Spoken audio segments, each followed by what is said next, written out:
Hi guys, it's Tim from Team PDSD here, and today I'd like to discuss with you guys about blue cars. I'll be going through the deck list and the character lineup for this, and I think that it's actually quite a decent contender in the final days of Wave 4 as it is. So here we go. The first character would be Cliff Jumper. Of course, all cars decks these days we always run with Cliff Jumper. Key thing being that he allows all my card draw to actually happen. Now second we have Sergeant Mirage, and Sergeant Mirage is a really good card here because when he flips over, thanks to Cliff Jumper, he draws a card, and further down, if I have to flip him back or if I'm going to do a start your engines, he flips back and he nets me usually 2 cards because I'm a predominantly blue deck. So this is actually a really good draw format, and not to mention his range as well, so that plays a part further down. Now I'm running a non-car variant here, which is RC. Okay, RC allows me to go heavy on the Pierce with a lot of the current top deck matters right now. There is another variant that I play that actually runs the starter Bumblebee, the 6-star one, and that runs a smaller 4-star car. But for this with RC, I'm actually running Raider Roadhugger, and for this is because of his ability to tap and give RC a +3 attack. It might not necessarily be RC, but it's usually done for RC, but it's not. It depends on the board state at the time. And let me run through the deck briefly, and from there we'll hopefully get a gameplay video up. So the first cards I have is 3 copies of Steady Shot. Why Steady Shot? So Steady Shot is in there instead of Leap into Battle. It's only for the optional, or rather the chance of having an extra Black Pip flip during my attacks. This has actually been pretty good in my games, and I've tested over 30 games in this deck. So sometimes I do have a Laser Cutlass on Sergeant Mirage or Roadhugger, and I send them in. It's a 4 PS3, and then one of these Black Pips actually come out, and it becomes a 4 PS4. Okay, so I am actually reducing 1 extra attack pump just for the chance of having a Pierce. Now second card in the deck would be 2 copies of Hidden Fortification. Now it's a predominantly blue deck, so anything to tough on more would definitely be good.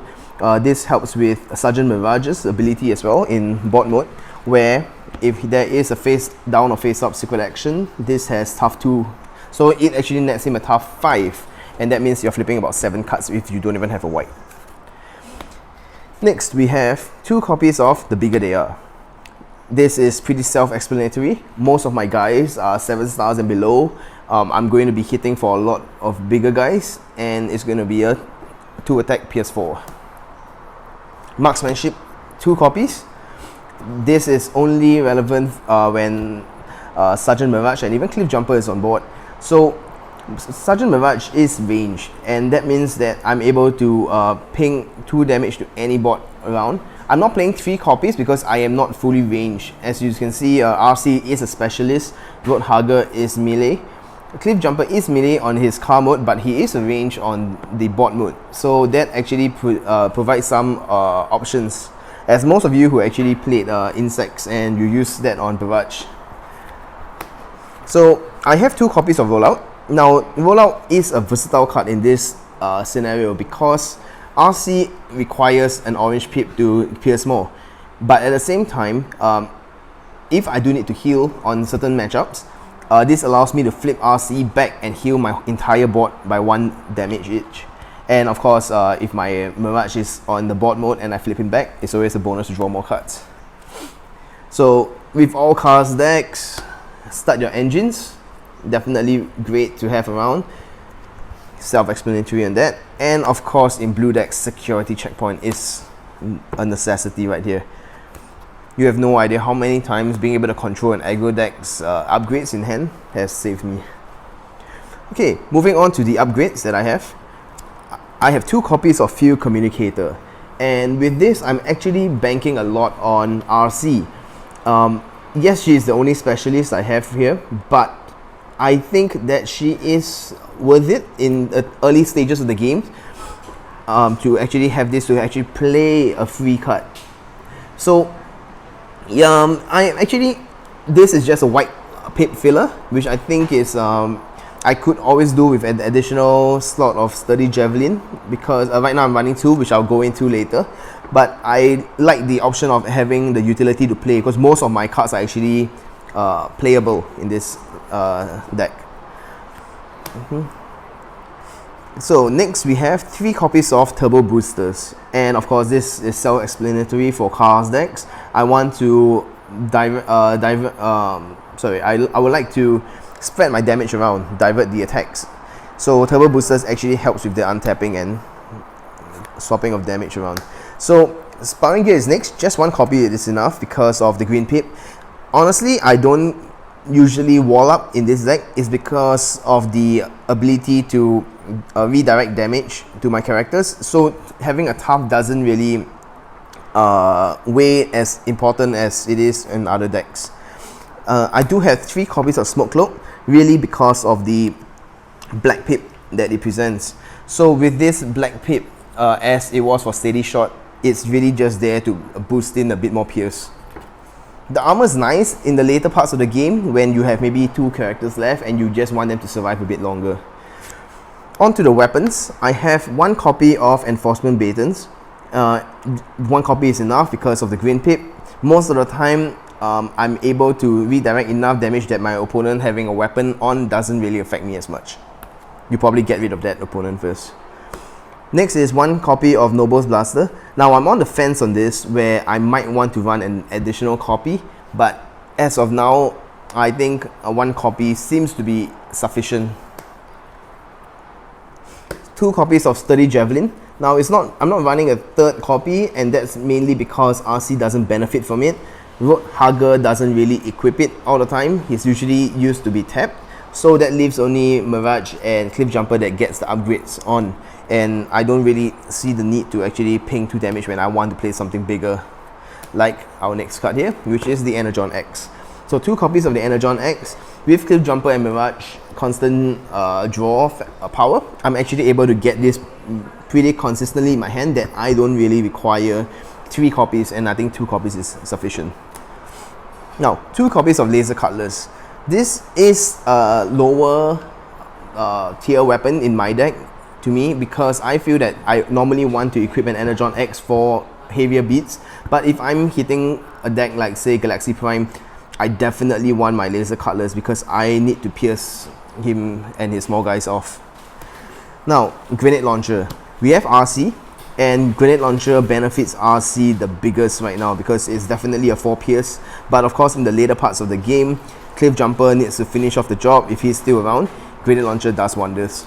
And last but not least, we have Handheld Blaster, really because of the double pips, but if I'm really desperate to dig into either pierce, black pips or an orange pip, this does the job. Okay, so that's it for the main deck and my characters.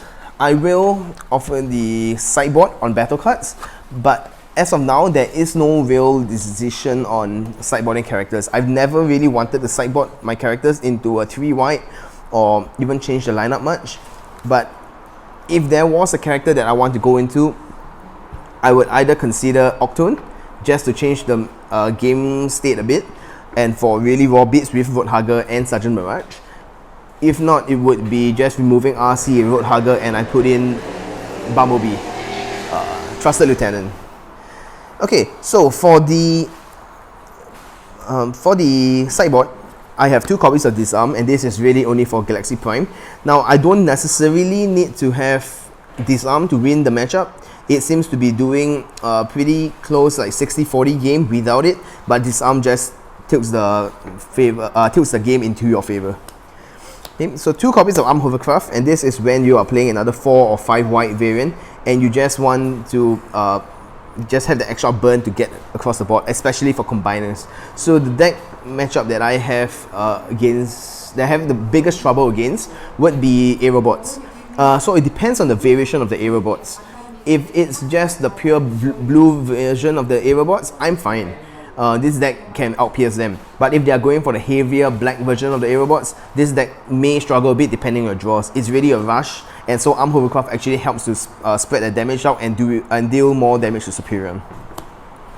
Now, one copy of Vaporize. Again, this comes in only for the Galaxy Prime matchup, or if there is a deck that you really feel is heavily reliant on having upgrade stay on, say you are facing an overwhelming advantage one. So this actually helps to cycle through faster. Smelt, same reason as Vaporize. Green Pip, self-explanatory. Bashing Shield. Now, this really doesn't affect me that much. It's just here in case there are opponents that really play Force Field and I have a big attack to make and I feel that I never can get around, then this comes into it. But otherwise, most of the time I'm just doing 3 or 4 damage. Force Fields never get affected, and that's why this is only in a sideboard and not the main board. Now, I have one copy of Battlefield Report, and this is on games that I really need to dig for cards. And I just feel that the extra boost is needed. This is the weakest card of my sideboard right now, and I mean, there's nothing really I'd like to replace it with. And finally, 2 times Sabotage Armaments. Again, it's a necessity only if you are facing heavy weapon-based aggros. So far, with the redirection of damage, it seems fine. I don't really have to worry so much about that extra 4 attack or 3 attack in that one go, like a grenade launcher or erratic lightning on their board. Yes, it helps to reduce damage, it survives long term. It's arguable in the sense that damage reduction is always good throughout the game, but I feel like after all the matches that I have, it feels like I can do without. It's not something that I always kind of wish that I had it in my hand, and that's why I keep it in a sideboard. And there you have it. It's blue cars here, and hopefully I can get up a gameplay video somehow. We are on the circuit breaker over here in Singapore, so this is day 6 of the circuit breaker. Everyone's on lockdown, so we can't really meet to play. Hopefully I can get some games on Discord or something. And yeah, thank you for watching.